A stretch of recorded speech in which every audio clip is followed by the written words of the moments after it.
Hey there, my name is Farouk Maradeo, and welcome to Under the Influence, a Christian podcast where the journey of questioning and exploring Christianity is embraced. The podcast will be hosted by me and some of my closest friends within my local church.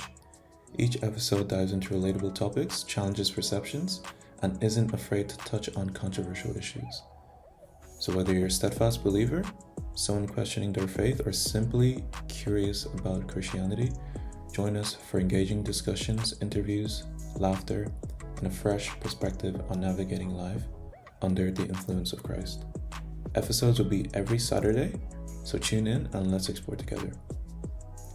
For the first episode, we will be giving you an introduction about ourselves and each of our journeys in finding Christ. I hope you enjoy. Hello guys, and welcome to the first episode of Under the Influence. Today I'm joined by Karina, Piotr, one and only Paul. So today we're going to be talking about our journeys and how each of us came to Christ. So yeah, I thought this would be like a great first episode so we can get like a short overview of each person's journey and kind of give the audience more of a background check on where we all are in our journey. And yeah, so who would like to start? Paul. I was Paul, thinking you let's go. start with Karina because she was baptized yesterday, so I was like, she's new in the journey. Maybe so. should we go, Karina?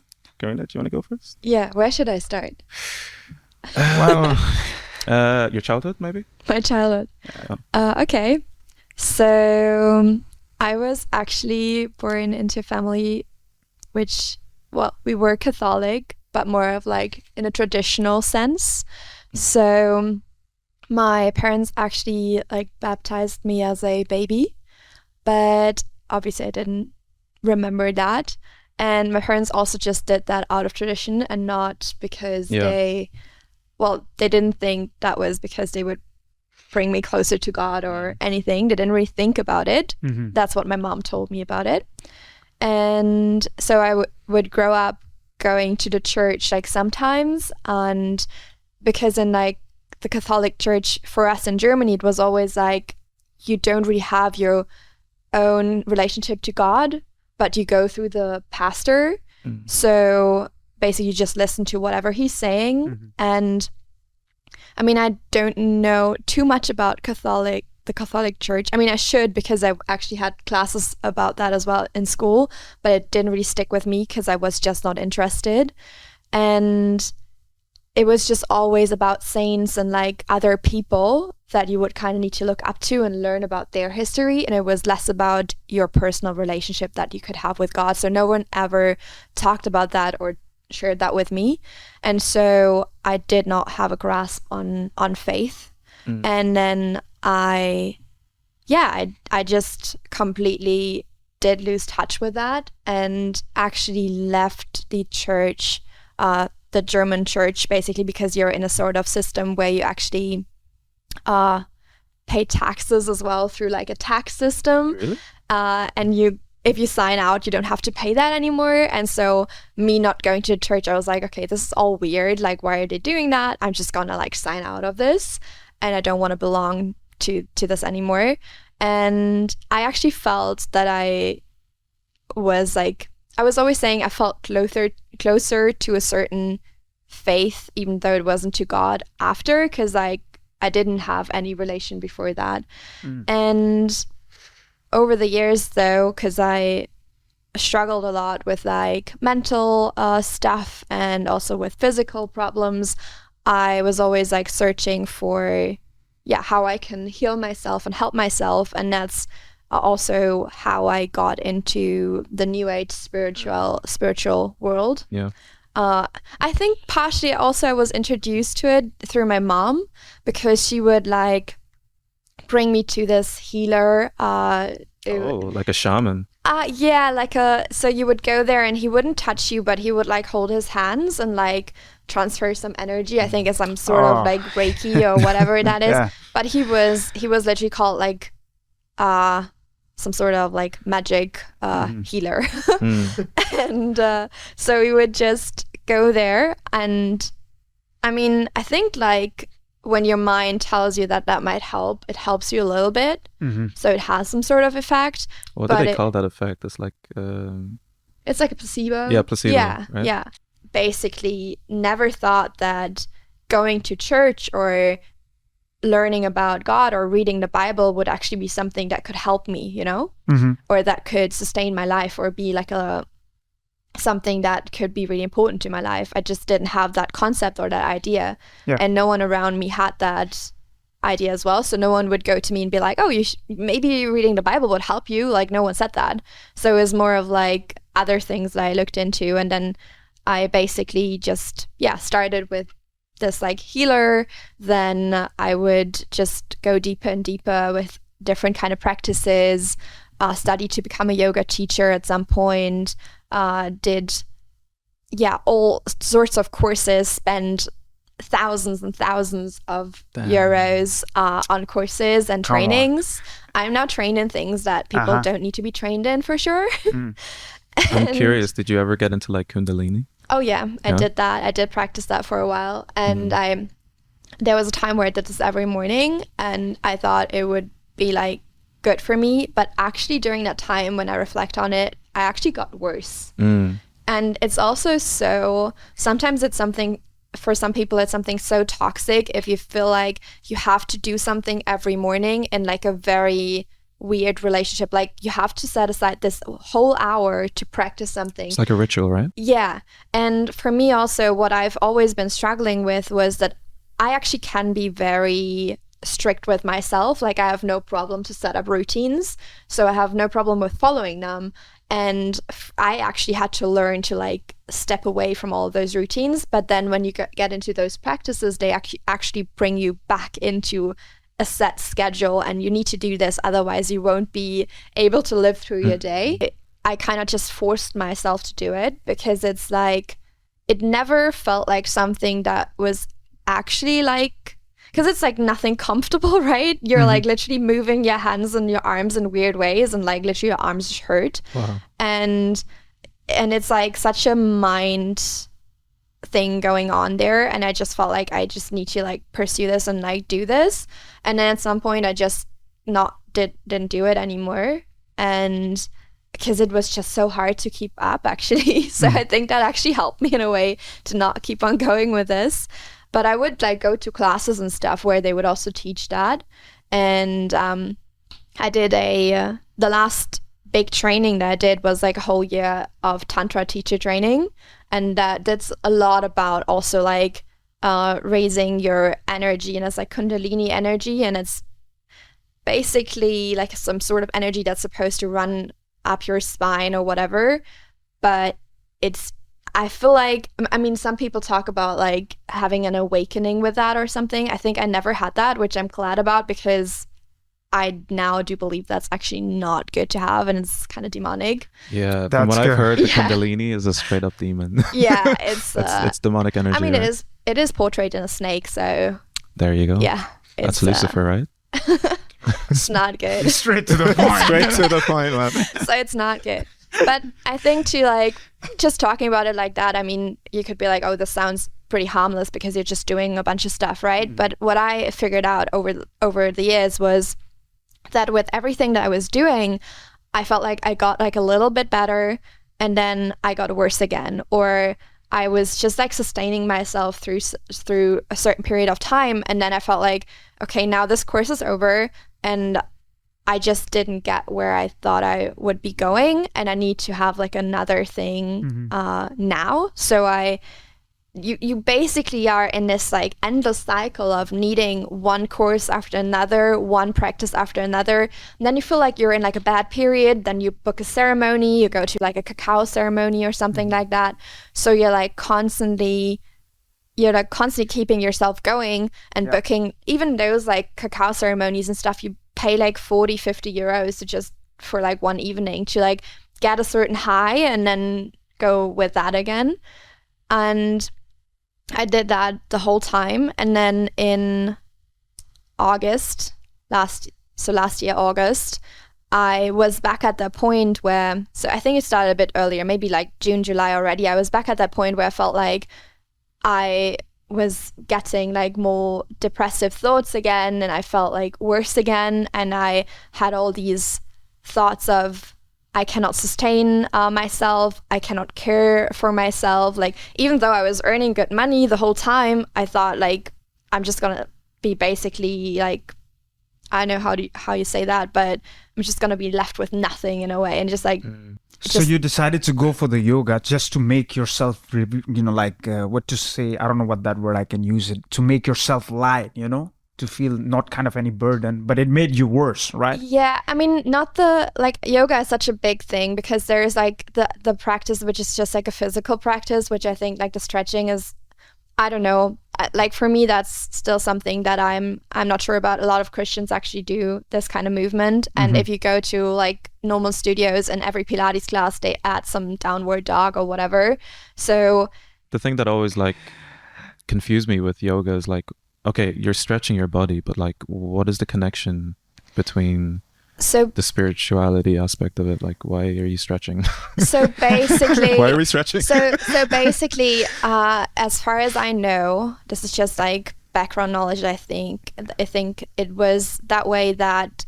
So in people were sitting in meditation the whole time, and then they started to practice asanas, which is the movement to counterbalance just sitting in meditation the whole time. Okay. So they basically did that movement to be able to sit for longer. And that's where like yoga kind of, as far as I know, originated. So the movement part of it. Okay. But like the term yoga is also like the mind stuff and everything. So basically, if you would just, I mean, yoga classes in a yoga studio are called yoga, but actually it's just an asana practice, which is just a movement. And then obviously different teachers do different things with it. And some maybe bring their tarot cards, and which is like a totally different thing still, but it's just because they're connected to all the other new age spiritual things. Or I mean, tarot cards is actually something pretty ancient. I mean, it's more shamanic. So yeah, I guess there's like just a lot of things like flowing into each other. So yeah. So you go from yoga, and then what's the next transition from you after that? Well, like I said before, so I did yoga. I did something which is like a subconscious work. It's called theta healing. Okay. You basically learn how to work with someone's subconscious. And that's actually a great point to bring up, because that was actually one of the first times that I got back into hearing the word God, because they actually talk to God. Because they say, I think the woman who actually founded this thing was Christian before, so there is like some sort of connection. I'm not sure exactly what the story is, but she definitely used the word God or creator, and she used that because apparently, like how they explained it to us, is that if you talk to God, you have like the purest and highest energy, and you can make sure that it's not harming you, and that you don't invite any like evil spirits and stuff. Yeah. So that's why they actually use that. But it was not at all related to anything else. It was just literally that which they offered you as like an explanation, and then you would just go with it. Basically, it was all about resolving issues within you. But you would actually, there's something that we did there, which is called digging. So you'd actually, which is it's, now that I'm thinking about it, it's so harmful, because you literally look in someone's field or in your own, you look for things that are wrong. You literally like try to go deeper and deeper and deeper, which is like stuff. Into like the negative stuff, kind of, to like resolve that stuff. But I think we actually are not supposed to do that necessarily. So I mean, you go into spaces where you didn't even know that this is there. And I think our body and our mind, they're naturally so wonderfully made, really, that these issues, we don't have to cover all of this up again in that sense, I think. But it definitely opened, like, I think God might have used it in a way for me to actually open me up to him, because that was like the first time that, so a couple months after I did like the first courses with that, at some point I was doing this like bigger course of that same practice. And then my grandma called me, and that was actually the last time that I spoke to her before she died. Wow. And she actually on the phone told me that she believes in God and that she believes in heaven. And I didn't know that she was dying. I didn't know that she would not be there anymore and I would never speak to her again. But in that moment, I actually could respond to her in a way that I was like, I do believe that there is a bigger source, and I do believe that there is a God. And Amen. it was not really, I couldn't grasp it at that point. But looking back, I think it's like, I mean, it's like one of those mustard seeds that are planted, right? It's something that grows over time. Yeah. And so from that point on, actually, every time that I was at like the one of the lowest points, I would always in my journal actually talk to God. So that's actually very interesting. I didn't think about it either. I didn't really go further than that, but I would be like, dear God, I can't do this anymore. So I would literally just talk to him, even though I didn't have a relationship with him yet, in a way. And yeah. That's amazing. So that was pretty cool to look back to, because I went a bit through my journal like recently, just checking like when I wrote this for the first time, because I was just interested. Come on. Yeah. So I guess when was the like the aha moment for you? Like, okay, it's Jesus. So basically, well, Jesus came a bit later. But like in August, that's where I actually wanted to get to, because so in August I did have this call to prayer. So God just told me like, Karina, you gotta pray. And it's so interesting because when I was praying, I knew that it was to this God, like it was to, I knew that it was him. Right. And I didn't know where that came from. No one like told me to do this. Like he literally just approached me by himself. Wow, that's why I like this thing. I really like, because you don't have to put yourself in a position where you're searching. He comes to you. Yeah. Come on, just continue. It's so good. You know? Yeah, well, he was just like, you gotta pray, girl. And I was, so I started praying and I haven't stopped since then. I mean, I do it every day. And that kind of, because I knew that it was this God, that it was a particular God and not any of the things that I've experienced before, I started to like Google, because I was like, I was Googling literally, because I know that it's somehow connected with Christianity, and I didn't want it to be connected to that. I was like so resistant, because I was like, no, church, religion, no. Yeah. It was like there was like so much resistance. I've been there. Yeah. And so I started Googling about Christianity. I then started reading Mere Christianity by C.S. Lewis, which actually, when you read this, C.S. Lewis is incredible. you feel like, I mean, you cannot go back. Like, you cannot unsee after you've read his book. You interact with C.S. Lewis, you know? I'm telling you. Yeah. Yeah. That guy can convince you. He goes into like the deep psychological reasons as to why there's a creator, because he himself didn't want to believe that there was a God. So that helped for sure. I was like, whew, okay, we're going there.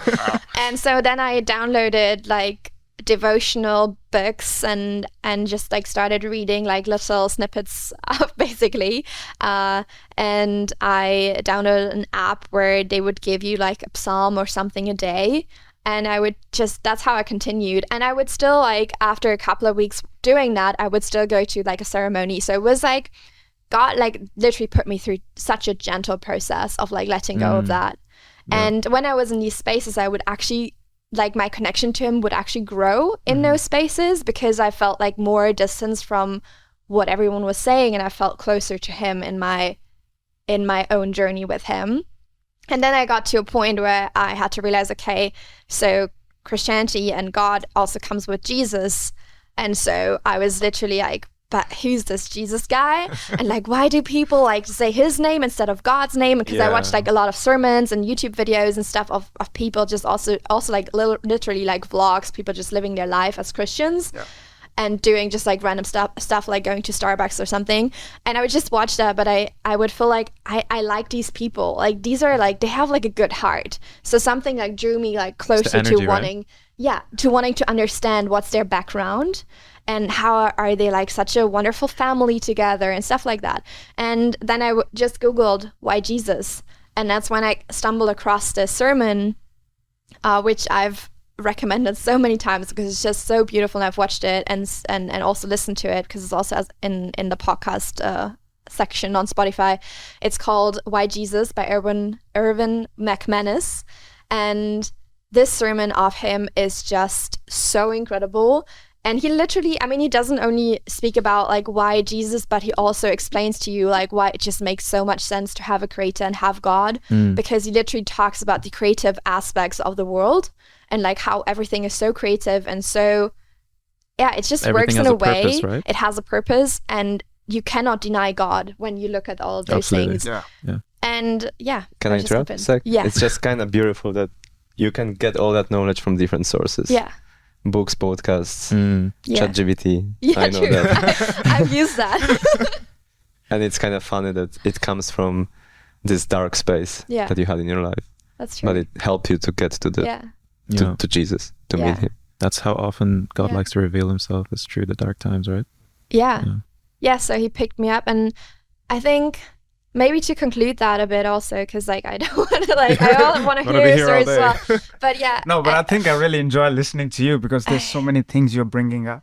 I just feel like And, I think one thing that through my whole journey in the New Age spiritual space, I was always seeking, and like I've always felt like there was this hole inside of me, and I tried to fill it, and then I tried to fill it with dating, with people, and I always tried to fill that hole with traveling, like going other places, always running away from something, and I just couldn't fill it. And then everyone tells you, but you have everything that you need inside of you.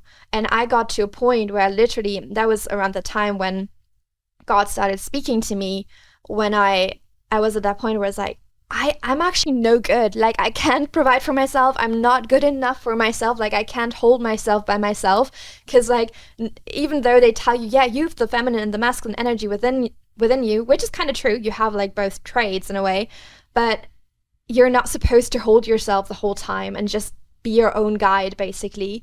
And there are moments where you just need God, you need people, you need community. There's so much more. Like, you can't always do everything by yourself. And I got to a point where I felt like that I needed him. I needed Amen. someone to That's relate right. to. Amen. And I couldn't do it by myself anymore. I was just sick and tired of that. And I didn't find the solution in anything that was like the New Age stuff.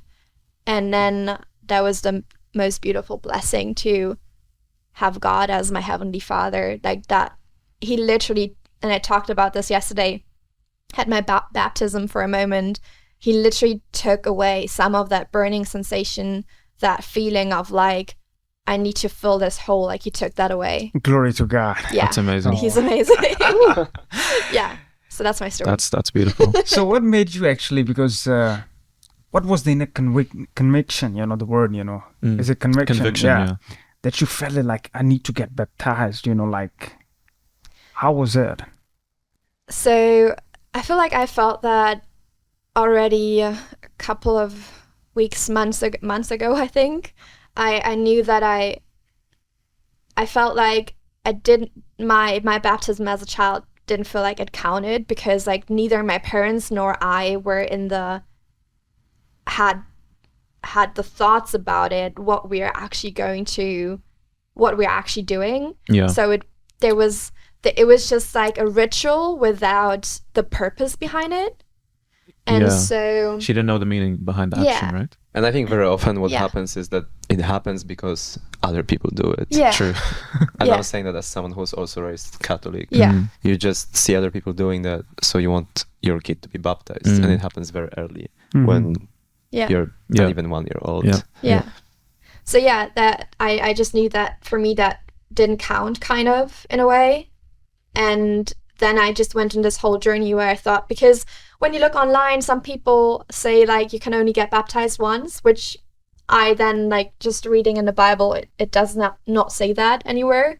It only says that there's only one baptism, which is by God. So Mm. you can only be baptized through God and through Jesus, basically, but it doesn't mean that you can only do it one time. And then I started having conversations about it, and actually it was so beautiful, because in some churches, apparently people are prepared for their baptism through like courses and stuff. And I felt like That's amazing.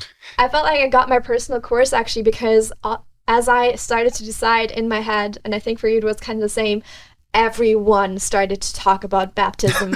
We talked here in the church about baptism. We talked about baptism at Bible study. Literally everything was about baptism. So I felt like I got prepared. And then I just talked with our pastor. And I just asked him, Jeff. like, Jeff. The legend. Pastor Jeff. So I talked with him actually, and I just asked him like all my questions, and he was so beautiful about it. Like he didn't say like, yeah, you should do it or you shouldn't do it. He was just literally answering my questions and giving me the space to make my own decision, which I so appreciate about him. And yeah, and that's when my decision actually happened, and I just started planning when to do it, basically, because I had this like feeling of that a particular person had to be there, and so I made that happen. Yeah, just for whoever's watching, her baptism was yesterday. Literally yesterday. It was amazing. There. I was there. amazing. Yeah. Happy birthday. Happy birthday. We were literally singing happy birthday at the Yeah. thing. But yeah, we don't have much time left, so Yeah. we're gonna move to Piotr. Do you Yeah. mind telling us a bit about your journey and how I'll you keep came it to Christ? short. I'll keep it short. So as I mentioned, my upbringing was very similar. Yeah. I was raised Catholic. I always believed in God. I had a break in my faith. And that break actually happened when I came to Portugal. And then day after day, week after week, month after month, I would still pray at home, but it disappeared in a way. Yeah. It wasn't the same type of praying as I'm doing now. It wasn't that intentional. It was more of like a reminiscing maybe your past, talking to your God, talking about your parents because you're missing them, talking Yeah. about your family, friends, making sure they're healthy. But that's it. Like I haven't seen the prayer as something as I'm seeing it right now. And then what happened was that I had this one event in my life that made it very difficult to find my way in Portugal. And I decided that, well, I'll give it a try. I'll try to stay in Portugal. Yeah. But I was craving for people. I was insanely craving for people.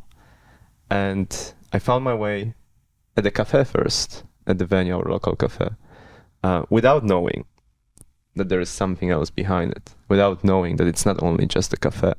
For those of you who are watching us, we have a cafe and a church in the same place, basically. It's cool. It's really It's cool. really You should cool. It's come. really cool. Yeah. And what I found very incredible was that the cafe was just started. And for me, that was the place to meet people. I'm curious. What year did you join the church? That was the beginning of 2023. Oh, okay. So it was around Easter time when I joined the church. And I would say maybe a month earlier, I started coming to the cafe. Cafe wasn't really existent before 2023, I think. Yeah. And the funny aspect is that I was meeting all those beautiful people. There weren't many of them at first. It was maybe like 2 baristas, Piotr, and 3 other people working. Yeah. So it was really empty, but I thought this was the nice way of getting to know other people. Yeah.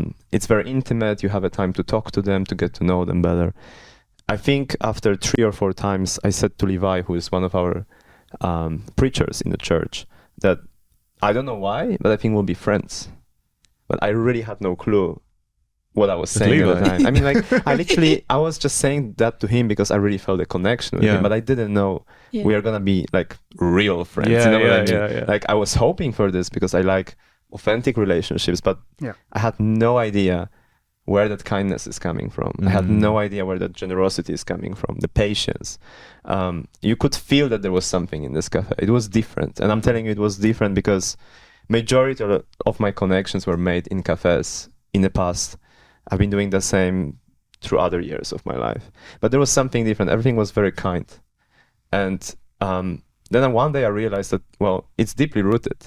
And it's rooted in the church. That is actually underneath the cafe, which is just beautiful because like you see all those people and they're like trees, you know, they're like every branch to me is like a new human being in this church, a different human being. And then all those leaves, the kindness, the generosity, the friendship makes all of That's a those cool trees way of picturing That's it. so You know what I beautiful. mean? Yeah.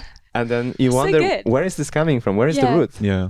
And then you realize the root is in Jesus, because all those people, and the root was literally down, and the root was literally down. That is so good. Exactly. All those people, they have something in common. There is a foundation, there is a morality, and all of that is, in Jesus. So to me, it has never been really about, developing in life, doing the courses and all of that. I usually call myself a very boring person. I like cycling.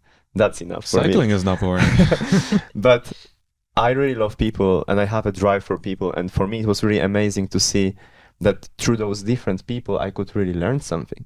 I could get something out of it. And it was always seeing Jesus in them, because all of those, I call them friends now, they have something to offer. Each one of them has something to offer. And each one of them is striving to be like Jesus. So for me, people really made a difference, because I could see Jesus in whatever they say, in whatever they do, in how they act. Yeah. And that was really extremely beautiful to me. Yeah. There was a period when I was really not happy with all that kindness in my life, because someone overused that kindness in my life. So if someone would say to me, "Oh, you're kind, you're good," I'll be like, I don't want to hear this. But then, like, over the course of time of me being at the venue, church and the venue, I realized that it is really honest. It is really true. It's authentic. So authentic, yeah. It started coming back to me. I was like, yeah, this is the way you want to live. This is the way you want to act. And noticing those beautiful faces and seeing Jesus in them was like really eye-opening. Yeah. So I'm coming also from a background where I take my time with every decision in my life. So I've been coming here for a really long time, and everything needs to be like, I'm this kind of guy who always needs to have things, checked. Yeah. Like I need to make sure that it's validated. But once all of this was validated, I was like, yeah, this is how I want to live. Come on. I don't want to change it, So it's all started from the venue, which is the cafe of the church, cafe. Right? It's the project of the church, right? It's the project of the church being run by, our pastor. Yes, yeah. Jeff. And a few other people that we sometimes see here preaching or helping, serving. Yes. Oh, yeah. Oh, so cool. Monday to Friday, it's a cafe.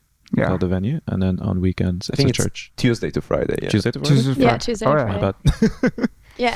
So it all started in the project that is run by the church, right? Exactly. Yeah. Okay, cool. Wow. But I think it's such a cool concept, honestly, because yeah, when you integrate a church within the community, you have people coming in that wouldn't regularly come in. Yeah.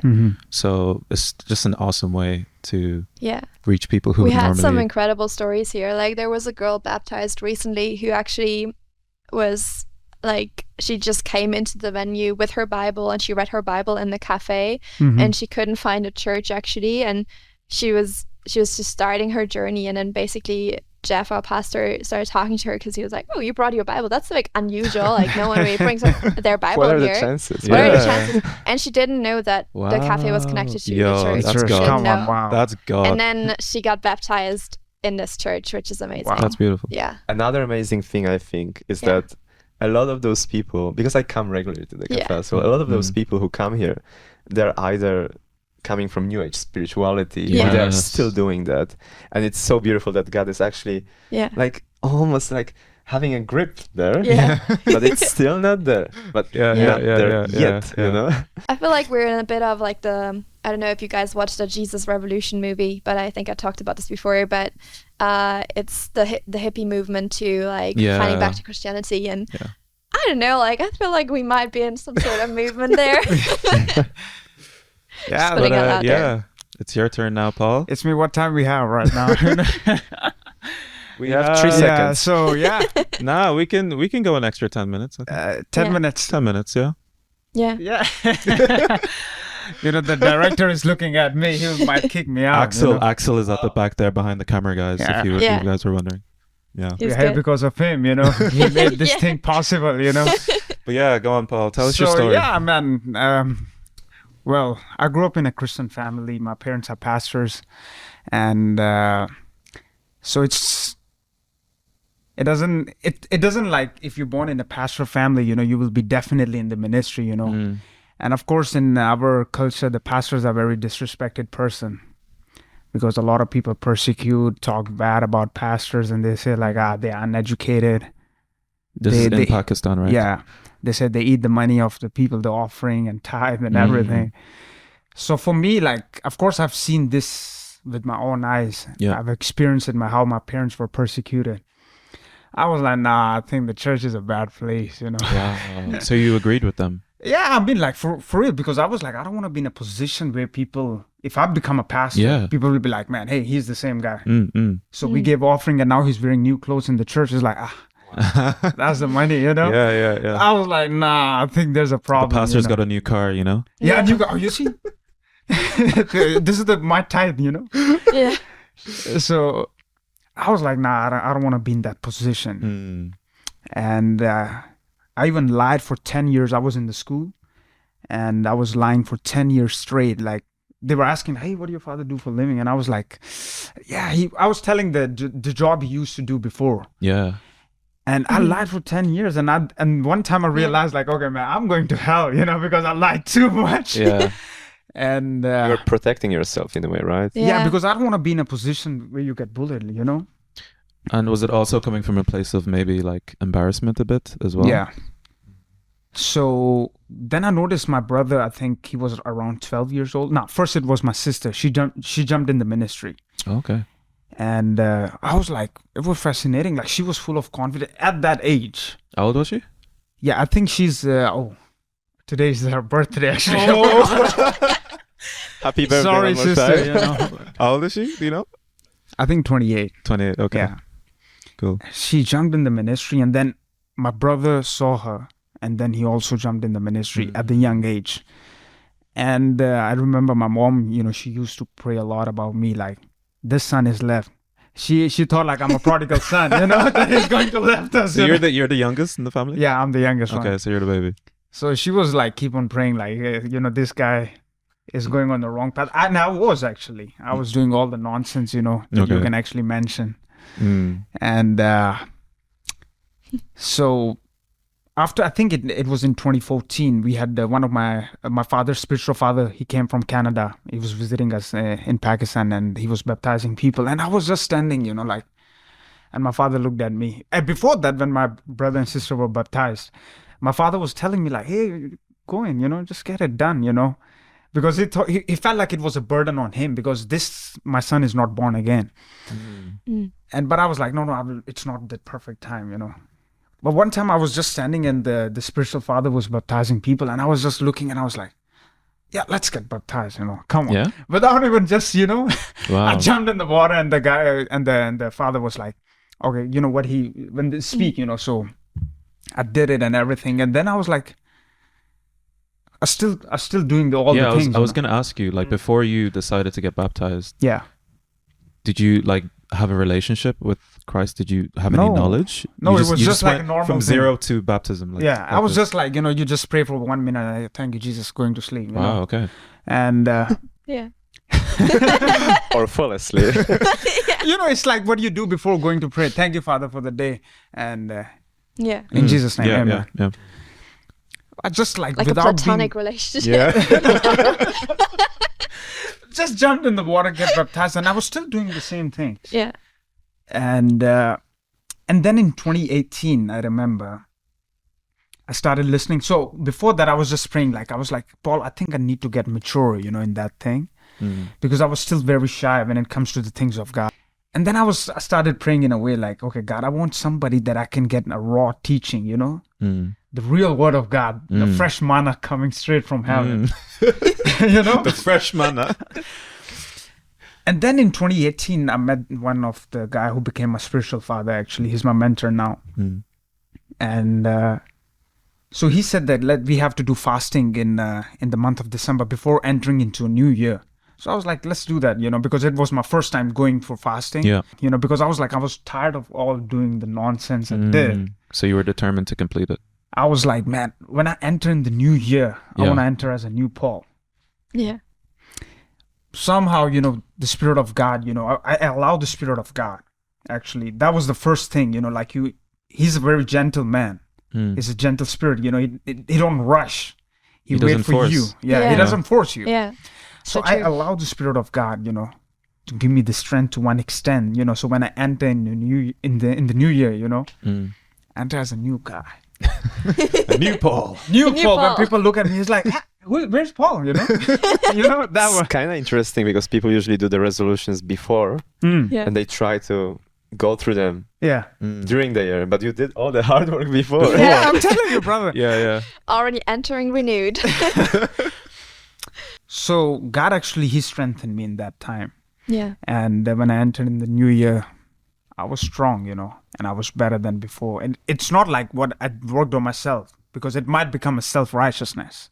Mm, It was all based on the strength that God gave me. absolutely. Yeah. And from that time onward, we're going stronger, man. That's amazing. Every Amazing. day. And getting Yeah. stronger in the Word of God. Did I tell my story? Yeah, please do that, man. You know how much time I we want have to left? hear you, man. I want to hear you. Yeah. Okay. We still have time So for your last story. Still have a bit of We time. have like 10 minutes. Okay. 10 minutes more. Okay. So my story is quite it's quite interesting. You've kind of heard a bit of it already. Yeah. I don't know if Piotr has heard, but yeah, I don't think either of you two have heard it. Yeah. But they haven't heard it. So you guys you haven't heard gotta, I think I But- did. Yeah. you The gotta dinner share party. You know, Oh, you did. Yeah. I've been Scared. with this guy and he never told me.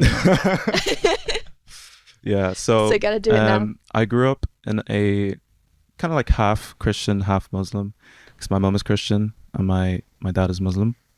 So it was sort of always a war between, which one do I choose? Should That's I go tough. this side or this side? Yeah. And if I choose one, I always felt like, ooh, is like my parent gonna, is my dad gonna feel bad because I chose this? So it was always a weird, situation to be in. But I would always go to church because my mom would always bring me to church every Sunday. And I got to a stage where it was getting really annoying because, sorry, mom, if you see this, but she would constantly jump from church to church, Yeah. and it would annoy me, right? Because like just when I was getting settled, starting to learn how to play the drums or doing, I don't know, like getting involved within the church community, we would always like, She was just doing jump. nomadic lifestyle Man, in the church. she was jumping, man. She was, and then Was she thinking like, this church is not good? Let's go to another one. yeah, I don't know what it was, but like maybe because there was like quarrels in the church, like, and then that would like and then I think I was 15 when I finally got sick of it. I was like, okay, I'm not going to church anymore. I'm sorry. And my mom's Nigerian, guys. She was not happy at all. Big I shout would out. I would stay at home and she would give me like, Beat such you a up, dirty you know? look. I was like, yeah, like I felt like I was big enough to where I could make my own decisions. So Yeah. I was like, I'm not going, I'm going to stay. Mm. And it wasn't until so there was another thing. I always struggled with the I guess the giants and stuff like that in the Bible that's mentioned in the Bible, sort of like the fantasy, Nephilim. the fantasy aspect of it. Yeah, the Nephilim, right? We need to talk. Yeah, Karina. we're gonna touch on all this stuff. Yeah. Paul has some notes for sure. Yeah, should I? We also had conversations that's gonna about be this before. that's gonna be another Yeah, episode. another episode. But that always got to me because I was like, oh, giants, like what is this? Like why am I gonna believe giants in the Bible?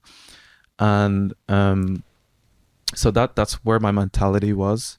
And at this stage I was 17 turning 18. I was going into college and I was living with this old lady. It was like accommodation up in my university, and I had this experience where I was falling asleep. You've heard it loads of times, but I was sleeping and I felt this like demonic presence that was preventing me from moving. And so I was fully conscious, but I couldn't move at all. And I felt this like dark energy in the room. So like, I don't know, like depressive, like, I don't know. I just felt like, I don't know what the words are. Like a paralysis. I just felt like super scared, sweating. Yeah. And I didn't know what to do. But I was like, Jesus, what is this? And as soon as I said Jesus, that thing like stopped like this, like come instantly. on. Jesus. I was Come like, on. So good. Jesus, and like instantly just stopped. And I think the next day I was watching a YouTube video. I go on YouTube binges, guys. Like I enter the rabbit hole and I stay in there and I don't go. And I was watching this video on a guy who had a near-death experience. And he entered into this realm where I think God was seated on the throne. And then you had the people on the left, a queue of people on the left and a queue of people on the right. And when the people would like come to the front of God, he would either say, depart from me, or something else, the good part. He would like, okay, you're part of my sheep, you know, you're part of the fold.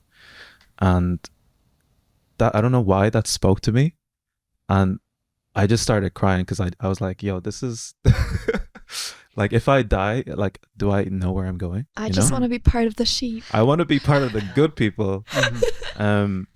But the guy who I was watching, I forgot exactly everything that he said, but like, words can't really describe, because it was like, Yeah. it was like, Just impacted you. It impacted me. I didn't even know why I was crying. I was like, what is this? Like, why am I crying? Like, what is this? Like, I never I never cry. So when that happened, I just like stood up, and I just went like this, like, I give you all the praise. Amen. And like, that was the day I actually gave my life to God. So how old were you? I was 18.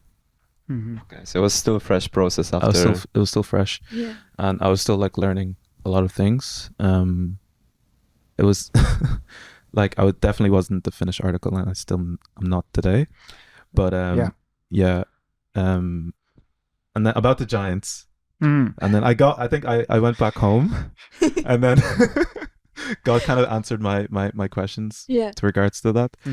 You know, it was obviously about the Nephilim, and how, you know, do I really want to talk? But like, all I'm gonna say is God answered my prayers and my questions. That's good. And I no longer looked at the Bible as like sort of like a fantasy or like make believe book.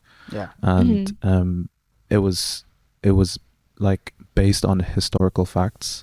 Like, the Bible is so amazing. It is. Like, I don't know if you guys have heard, obviously everyone's heard about the Sodom and Gomorrah story, right?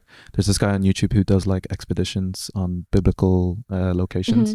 He went to the biblical location of Sodom and Gomorrah, and if you go there today, you can actually find the what do you call it, the things that like came down.